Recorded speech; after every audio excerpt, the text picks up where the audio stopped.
ఇక ఇవాల్టి నుంచి అసెంబ్లీ ఉభయ సభలను ఉద్దేశించి ప్రసంగించనున్న గవర్నర్, రేపు ధన్యవాద తీర్మానం, ఎల్లుండి vote on account budget, irrigation పై సభలో శ్వేతపత్రం విడుదలకు ఏర్పాట్లు చేస్తా ఉన్నారు. అయితే ఇక్కడ ఇరిగేషన్ పైన ప్రత్యేకంగా, ఇరిగేషన్ అంటే ఏంటిది, ఇక నీటిపారుదల రంగం, భారీ నీటిపారుదల రంగానికి సంబంధించి ఇక్కడ ప్రత్యేకంగా చర్చ జరిగేటువంటి అవకాశం ఉంది.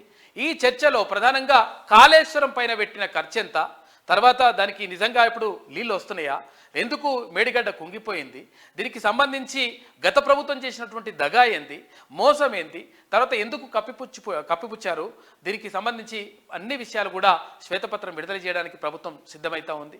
ఈ నేపథ్యంలోనే అక్కడ మాజీ ముఖ్యమంత్రి కల్వకుంట్ల చంద్రశేఖరరావు ఎట్టి పరిస్థితుల్లో అంటే రావాలి, ఈ సభకు అటెండ్ కావాలి, తర్వాత అసెంబ్లీ సమావేశాలకు అటెండ్ కావాలి, తర్వాత మేము చెప్పేటువంటి విషయాలను వినాలే, ఆయన ఇంకేం చెప్పుకుంటాడో చెప్పుకోవడానికి కూడా కావాల్సినంత టైం తీసుకోవచ్చు అని చెప్పేసి ఇప్పటికే ముఖ్యమంత్రి రేవంత్ రెడ్డి ప్రకటించారు.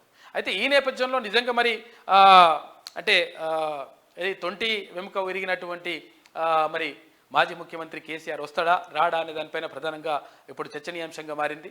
అయితే ఒక సానుభూతిని కూరగట్టుకునేటువంటి ప్రయత్నంలో భాగంగా వాళ్ళు అంటే బీఆర్ఎస్ వాళ్ళంతా కూడా ఒక డ్రామాలు చేస్తూ ఉన్నారనేటువంటి వాదనలు కూడా వినిపిస్తూ ఉన్నాయి. ఇక ఇరిగేషన్పై సభలో శ్వేతపత్రం విడుదలకు ఏర్పాట్లు, మేడిగడ్డపై విజిలెన్స్ రిపోర్టు రిలీజ్ చేసే ఛాన్స్ కూడా కనిపిస్తూ ఉంది ఈ సభలో. అసెంబ్లీ బడ్జెట్ సమావేశాలు గురువారం నుంచి ప్రారంభమవుతున్నాయి. ఉదయం 11:30 అసెంబ్లీ కౌన్సిల్ ఉభయ సభలను ఉద్దేశించి గవర్నర్ తమిళిసై ప్రసంగించనున్నారు. గవర్నర్ ప్రసంగం తర్వాత సభ వాయిదా పడనుంది. గురువారమే బీఏసీలను నియమించి వాటిని సమావేశపరిచే అవకాశం ఉంది. అయితే శుక్రవారం అసెంబ్లీ కౌన్సిల్ వేర్వేరుగా సమావేశమై గవర్నర్ ప్రసంగంపై ధన్యవాద తీర్మానం ప్రవేశపెట్టి చర్చించనున్నారు. శనివారం ప్రభుత్వం ఉభయ సభల్లో ఓట్ ఆన్ అకౌంట్ బడ్జెట్ ప్రవేశపెట్టనుంది. సోమవారం నుంచి బడ్జెట్పై సభ్యులు చర్చిస్తారు. ఇక బడ్జెట్ ఆమోదం పొందిన తర్వాత ఇరిగేషన్పై శ్వేతపత్రం ప్రవేశపెట్టి చర్చించే అవకాశం ఉంది.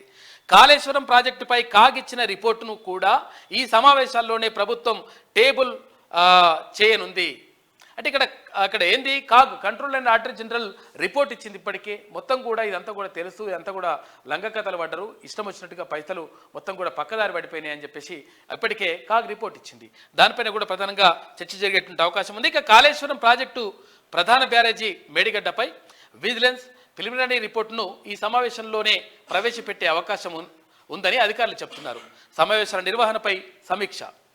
అసెంబ్లీ కౌన్సిల్ సమావేశాలు సజావుగా నిర్వహించేందుకు పకడ్బందీ చర్యలు చేపట్టాలని అధికారులను మండలి చైర్మన్ గుత్తా సుఖేందర్ రెడ్డి, స్పీకర్ గడ్డం ప్రసాద్ కుమార్ ఆదేశించారు. సమావేశాల నిర్వహణపై అసెంబ్లీ ఆవరణలోని కమిటీ హాల్లో శాసనసభ వ్యవహారాల శాఖ మంత్రి శ్రీధర్ బాబుతో కలిసి వారు సమీక్ష నిర్వహించారు. సమావేశాల నిర్వహణ, భద్రతా ఏర్పాట్లపై అధికారులకు ఆదేశాలు ఇచ్చారు. మండలి చైర్మన్ సుఖేందర్ రెడ్డి మాట్లాడుతూ ఇక సభ్యులు అడిగిన ప్రశ్నలకు త్వరగా సమాధానాలు వచ్చేలా చూడాలన్నారు. సమావేశాలకు అధికారులు అందుబాటులో ఉండేలా అసెంబ్లీ ప్రాంగణంలోని పాత భవనంలోని మండలిని త్వరగా షిఫ్ట్ చేసేలా చర్యలు తీసుకోవాలని, తర్వాతి సెషన్ అసెంబ్లీ ప్రాంగణంలోనే కౌన్సిల్ నిర్వహించేలా అన్ని ఏర్పాట్లు చేయాలని చెప్పేసి ఆదేశించారు. అయితే మొత్తం మీద ఇవాల్టి నుంచి అసెంబ్లీ సమావేశాలు ప్రారంభం కానున్నాయి. ఇవాళ గవర్నర్ ప్రసంగం ఉంటుంది, రేపు గవర్నర్ ప్రసంగానికి ధన్యవాద తీర్మానం ఉంటుంది, ఎల్లుండి ఓట్ ఆన్ అకౌంట్ ఉంటుంది. ఈ ఓట్ ఆన్ అకౌంట్లో ప్రధానంగా ఇక్కడ చర్చకు వచ్చేటువంటి విషయాలు చాలా ఉన్నాయి. అందులో ప్రధానంగా ఇప్పుడు ఇరిగేషన్ పైన, అంటే ఇక్కడ నీటిపారుదలకు సంబంధించి గత ప్రభుత్వం చేసినటువంటి మోసం ఏంది అనే దానిపైన ప్రధానంగా ఈ ప్రభుత్వం, ఇప్పుడున్నటువంటి ప్రభుత్వం, కాంగ్రెస్ ప్రభుత్వం శ్వేతపత్రం విడుదల చేసేందుకు సిద్ధమైంది.